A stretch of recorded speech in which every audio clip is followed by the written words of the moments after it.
അപ്രതീക്ഷിതമായിട്ടായിരുന്നു ഉപരാഷ്ട്രപതി ജഗദീപ് ധൻഖറിന്റെ രാജി. ആരോഗ്യ കാരണങ്ങൾ ചൂണ്ടിക്കാട്ടിയുള്ള ധൻഖറിന്റെ രാജി രാഷ്ട്രീയ കേന്ദ്രങ്ങളെ ഞെട്ടിച്ചു.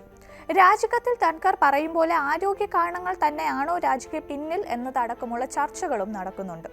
അതേസമയം അടുത്ത ഉപരാഷ്ട്രപതിയെ തെരഞ്ഞെടുക്കുന്നതിനുള്ള നീക്കങ്ങൾ NDA ആരംഭിച്ചു എന്നാണ് വിവരം.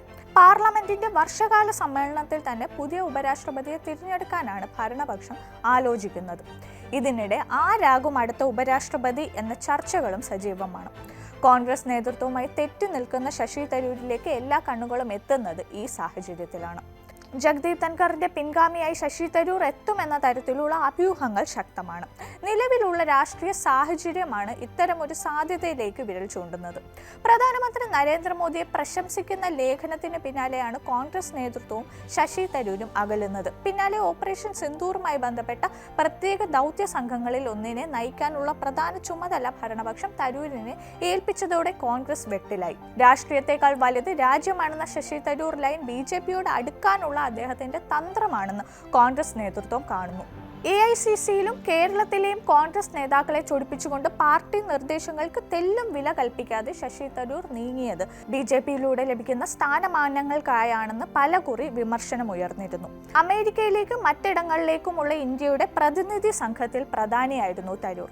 രാജ്യ നിലപാടിനെ ലോകത്തിനു മുന്നിൽ അവതരിപ്പിച്ച തരൂർ ഈ സന്ദർഭത്തിലാണ് BJP സർക്കാരുമായി കൂടുതൽ അടുക്കുന്നത്. പ്രധാനമന്ത്രി നരേന്ദ്രമോദിയുമായി നല്ല ബന്ധം പുലർത്തുന്ന തരൂർ മോദി വിഷയത്തിൽ കോൺഗ്രസ് പാർട്ടി നിലപാടിന് വിരുദ്ധമായാണ് പല ഘട്ടങ്ങളിലും പ്രതികരിച്ചത്.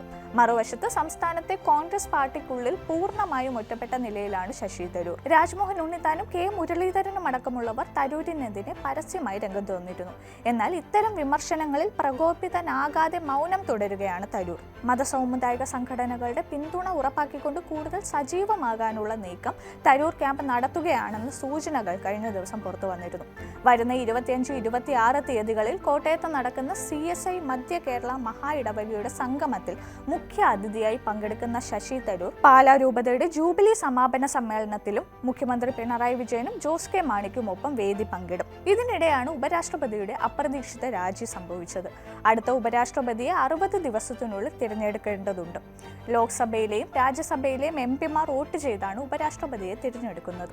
ഇതിനിടെയാണ് മോദിയുമായി അടുപ്പം പുലർത്തിയിരുന്ന ശശി തരൂരിന് ഭരണഘടനാ പദവി നൽകാൻ BJP തയ്യാറായേക്കുമോ എന്നുള്ള തരത്തിലുള്ള ചർച്ചകൾ ശക്തമാകുന്നത്. തിങ്കളാഴ്ച വൈകുന്നേരമാണ് ഉപരാഷ്ട്രപതി സ്ഥാനം ജഗദീപ് ധൻഖർ രാജിവെച്ചത്. ഭരണഘടനാ പ്രകാരം രാജ്യസഭയുടെ നിലവിലെ ഡെപ്യൂട്ടി ചെയർപേഴ്സൺ പാർലമെന്റിന്റെ ഉപരിസഭയുടെ ആക്ടിംഗ് ചെയർപേഴ്സണായി ചുമതലയേൽക്കും. 2022 ഓഗസ്റ്റിൽ നിയമിതനായ ഹരിവംശ് നാരായൺ സിംഗ് ആണ് രാജ്യസഭാ ഉപാധ്യക്ഷൻ. ഇന്ത്യയുടെ അടുത്ത ഉപരാഷ്ട്രപതിയെ തിരഞ്ഞെടുക്കുന്നതുവരെ അദ്ദേഹം താൽക്കാലികമായി ആ ചുമതല വഹിക്കും. ഭരണഘടന അനുസരിച്ച് ഉപരാഷ്ട്രപതിയാണ് രാജ്യസഭയുടെ അധ്യക്ഷൻ. ആരോഗ്യ സംരക്ഷണത്തിന് മുൻഗണന നൽകുന്നതിനും വൈദ്യോപദേശം അനുസരിക്കുന്നതിനും ഭരണഘടനയുടെ ആർട്ടിക്കിൾ 67A അനുസരിച്ച് ഇന്ത്യൻ ഉപരാഷ്ട്രപതി സ്ഥാനം ഞാൻ ഇതിനാൽ രാജിവെക്കുന്നു. ഇതായിരുന്നു രാഷ്ട്രപതിക്കുള്ള കത്തിൽ ജഗദീപ് ധൻഖർ പറഞ്ഞത്.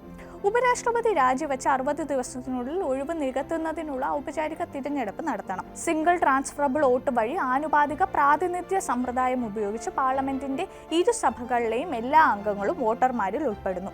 ഉപരാഷ്ട്രപതി തിരഞ്ഞെടുപ്പ് 2015 സെപ്റ്റംബർ 19 മുമ്പ് നടത്തണം. MP-മാർ രഹസ്യ ബാലറ്റിൽ വോട്ട് രേഖപ്പെടുത്തും. പ്രക്രിയയ്ക്ക് മേൽനോട്ടം വഹിക്കാൻ ഒരു റിട്ടേണിംഗ് ഓഫീസറെ നിയമിക്കും. ലോക്സഭയിലെയും രാജ്യസഭയിലെയും അംഗങ്ങൾക്ക് മാത്രമേ വോട്ട് ചെയ്യാൻ കഴിയൂ. രാജ്യസഭയിലെ നാമനിർദ്ദേശം ചെയ്യപ്പെട്ട അംഗങ്ങൾക്കും വോട്ട് ചെയ്യാം. സംസ്ഥാന നിയമസഭകളിലെ അംഗങ്ങൾക്ക്, അതായത് MLA-മാർക്ക് ഉപരാഷ്ട്രപതിയെ തിരഞ്ഞെടുക്കാൻ വോട്ട് ചെയ്യാൻ കഴിയില്ല.